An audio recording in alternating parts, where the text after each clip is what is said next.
Pour l'instant, une découverte musicale. Ah oui, on est bien entouré. Je suis bien entourée ce soir. J'ai 3 jeunes beaux musiciens à côté de moi. Alors Nine, alors on va pas citer tous les instruments que vous jouez parce que vous jouez beaucoup d'instruments. Voilà. Nine, à côté de vous, Chache. Et ici, Raphaël. Alors, tous les 3, vous avez fondé un groupe de musique qui s'appelle Bazar et Bémol. Un petit coup d'œil sur les antisèches. Vous l'avez fondé en 2007. Comment vous vous êtes rencontrés? Vous êtes assez jeune. Voilà, on a 25 ans, donc on s'est rencontrés en fait au lycée à Versailles. On est tous originaires des Yvelines et on a fondé un groupe quelques années plus tard, en 2007, donc un groupe de chansons françaises swing. Voilà, et on s'est lancé dans cette aventure à plein temps en professionnel depuis 2 ans et demi. Comment on devient justement professionnel? Parce que vous êtes rencontrés, c'était le lycée La Bruyère, c'est ça? C'est ça. À Versailles. Au lycée, au début, on faisait de la musique juste pour rigoler entre nous. Et puis, on a fait nos études. On a fait nos études tous les 3 dans des branches très différentes. On s'est dit à la fin, si jamais on est toujours motivé pour faire que ça de notre vie, ben on arrête. Enfin, on ne fait pas notre métier prévu et on attaque la musique. Donc nous, en fait, on avait une force, c'est qu'on joue beaucoup dans le métro à Paris. Et du coup, ça permettait de gagner notre vie assez facilement. Enfin, et trouver des concerts aussi. Ouais. Et on arrive à vivre alors de son art en jouant dans le métro? Ouais, c'est surtout une grosse dose de talent. Non mais oui, vraiment, oui, on arrive à gagner notre vie, on arrive à trouver surtout des concerts et à remplir les salles grâce au métro. Donc c'est vraiment un tout. Comment on fait ça? C'est par des rencontres, on discute, on se fait connaître? On donne des flyers à tous les gens devant qui on joue. Et du coup, après, s'ils nous recontactent pour nous programmer si ça leur plaît, et puis le public aussi vient au concert grâce à ça. On a eu beaucoup de programmation dans des festivals, notamment l'été dernier grâce au métro. On a sorti 2 EP, dont enfin, à la fin de ce mois-ci, avec une graphiste qu'on a rencontrée dans le métro. On a fait un clip avec quelqu'un qu'on a rencontré dans le métro, donc c'est vraiment un endroit où on a rencontré beaucoup de personnes, et c'est aussi pour ça que même si financièrement ça peut aller mieux, c'est quelque chose qu'on continuera de toute façon, quoi. Dans le groupe, qui fait quoi? Vous êtes un petit peu multi-instrumentiste, chacun, vous avez plusieurs talents, vous chantez, vous écrivez les paroles, vous composez. Comment vous faites tous ensemble? C'est-à-dire pour l'écriture? Ouais. Pour l'écriture, c'est souvent une personne qui arrive avec... Enfin, c'est comme ça que ça se passe, avec une chanson, guitare-voix. Et après, on met les chansons, on les arrange entre nous, comme on fait plusieurs instruments. On va tous décider de quel instrument on va mettre et on écrit le reste ensemble.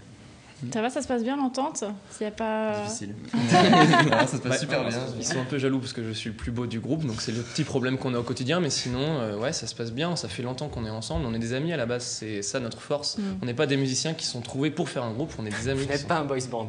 Exactement. On n'est pas un boys band. Contrairement aux apparences. Malgré la présentation de tout à l'heure, Johanna, voilà. Vous avez tourné un clip, c'est le premier clip que vous avez tourné pour une chanson de votre 2e EP qui sort là dans une semaine. Ouais. Comment ça s'est fait? C'est aussi une rencontre dans le métro. Voilà, dans le métro, de quelqu'un dont c'était pas le métier, qui faisait ça en amateur, qui tournait des petits films et qui appréciait notre son, qui est venu nous voir en concert, avec qui on a discuté, on s'est plutôt bien entendu et on a discuté avec lui, on a vu quelle chanson on pouvait prendre et comme il a apprécié notre travail, on a fait ça ensemble. On a écrit le scénario ensemble aussi. Donc, sur un toit de Paris. Enfin, et il faisait beau en plus. Il faisait beau. Par contre, il faisait froid, on dirait pas, mais très froid en chemise. C'est ça que ça se voit pas. Ouais. Vous jouez bien aussi, vous jouez bien la comédie. On voit des images du clip. Est-ce qu'on peut peut-être voir carrément un extrait pour avoir le son avec? Juste le temps de se caler le clip, peut-être juste une question. Sur la présentation du groupe, vous mettez en avant aussi les textes que vous écrivez, les textes à plume, vous dites. C'est-à-dire, vous faites particulièrement attention à ce que vous écrivez? C'est l'image qu'on a de la chanson française, nous, qu'on veut, c'est mettre les textes en avant et que c'est avoir autant d'importance sur les textes que la musique. Et nous, nos inspirations dans les vieilles chansons françaises, c'est Georges Brassens, par exemple, qui est le maître d'écriture un peu pour nous. Et donc ça, pour le coup, on est obligé de soigner nos textes pour que les chansons nous plaisent, en tout cas. On va écouter ça à présent. Voilà, le premier clip réalisé par le groupe.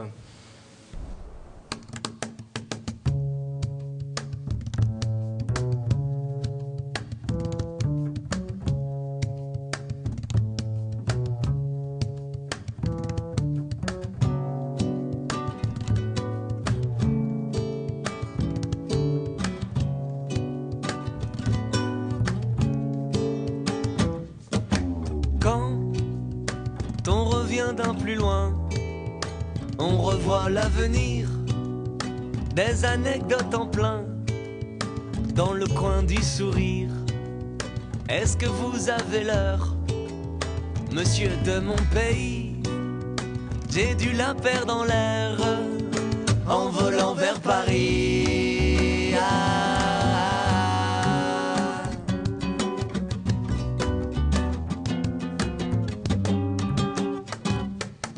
Hey, on peut revenir de tout sans être parti très loin.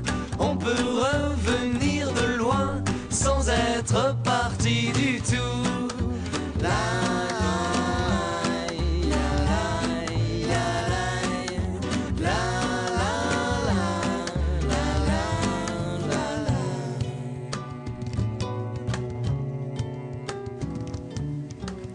de la chanson française swing.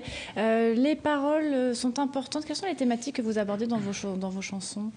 Un petit peu de tout. C'est très vague. On parle de nous, ce qu'on connaît, donc on parle de notre vie en général, et on n'a pas une vie de Superman, donc ça parle un peu du quotidien de tout le monde. Ça peut parler d'être en retard, on parle des voyages. Par exemple, dans cette chanson, ça parle plutôt des voyages. Ouais. J'ai écrit cette chanson quand j'étais parti en Angleterre, et ce qui me manquait, c'est ce que j'avais laissé à Paris. Donc ça parle de cette expérience-là, et tout le monde peut se retrouver là-dedans. On est déjà tous partis une fois, et notre quotidien nous manque.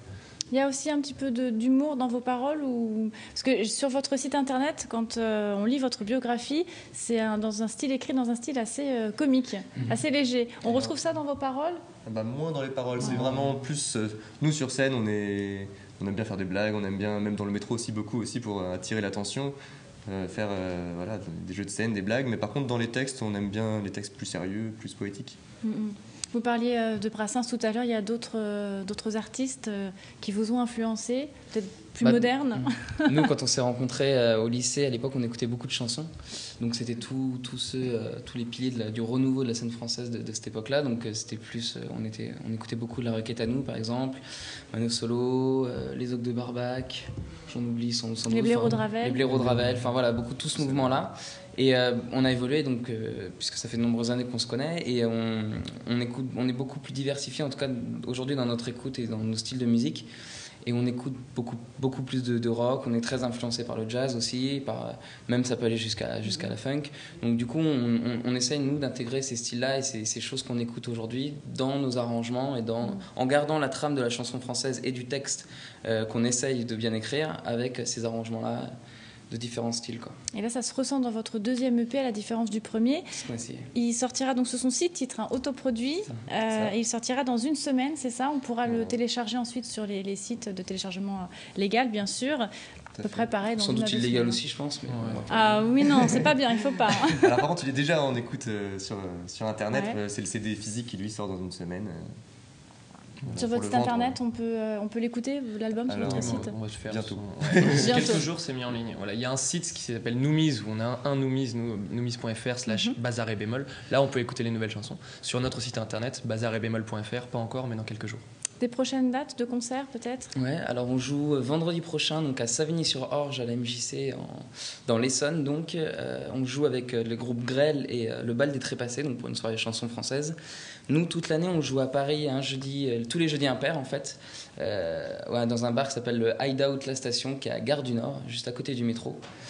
Et voilà, c'est les prochaines dates, et on en a régulièrement. On joue le 29 mars, encore dans l'Essonne, à Viry-Châtillon, en première partie d'HK et les Saltimbanques.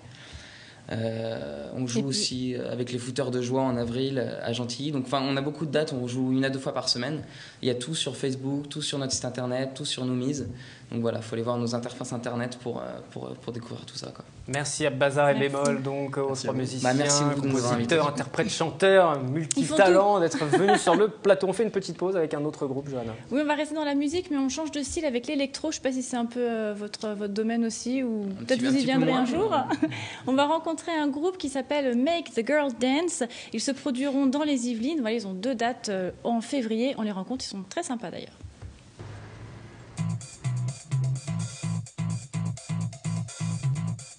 Ils ont fait le buzz avec ce clip tourné à Paris.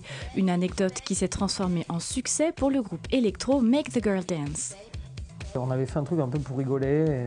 C'était pour rendre hommage à un groupe qui s'appelait The Shoppings, qui avait fait des tracks sur la nuit parisienne avec des paroles très drôles. Et on avait demandé à une copine qui partage le bureau, qui est auteur, comique, Moi, j'avais trouvé le refrain Baby Baby et je lui ai dit écris des paroles sur une nana parisienne un peu arrogante et tout. Et après, moi, j'avais envie de faire un clip parce que j'aime la cliperie. J'aime la cliperie. Mais on n'avait pas d'argent, donc il fallait trouver une idée. Et puis est venue cette idée d'un genre de flash mob, parce que c'était ça l'idée, c'était l'époque, c'était en plein boom. D'une nana qui chanterait vraiment toute nue. Au-delà de la musique, la vidéo constitue un élément fondamental pour le duo. Aujourd'hui, de toute manière, la musique, elle ne s'écoute plus, elle se regarde. C'est-à-dire que quand tu vas écouter la musique, tu vas sur YouTube. Et même dans les soirées, les gamins, ils mettent un YouTube, ils font tourner des playlists YouTube et tout. C'est fini, quoi. Donc du coup, moi, au début, c'était un peu déconsidéré. Tu disais, tu fais de la musique ou tu fais de la vidéo. Mais en fait, un projet, c'est tout. Si la vidéo intéresse tant le groupe, c'est peut-être aussi parce que Pierre Mathieu a longtemps sévi à la télévision, notamment comme animateur sur la chaîne M6. Il y a 5 ans, Pierre rencontre le musicien Greg, avec qui il se lie d'amitié. S'en suivra l'envie commune de créer. Il en découlera un album électro sorti en 2011. Quand on a créé l'album, on s'est dit on va pas faire un genre. Puis si on fait un truc, ce qu'on joue, nous, en fait, c'est un peu dur. Si on se dit si on fait un album comme ça, c'est inécoutable et ça n'a aucun intérêt. Donc du coup, on s'est laissé aussi écrire des trucs plus soft, plus pop, plus machin, avec juste un fil conducteur dansant. Tu as des morceaux, justement, comme il dit, un peu bourrin, tu as des morceaux un peu tristounes, justement, un peu pop, comme on écoute nous, chez nous. Sans oublier les titres Baby, Kill Me, Broken Toy Boy ou encore Cheeky Cheeky, le groupe se produira dans les Yvelines le 16 février à Limay et le 23 février à la Clé Saint-Germain.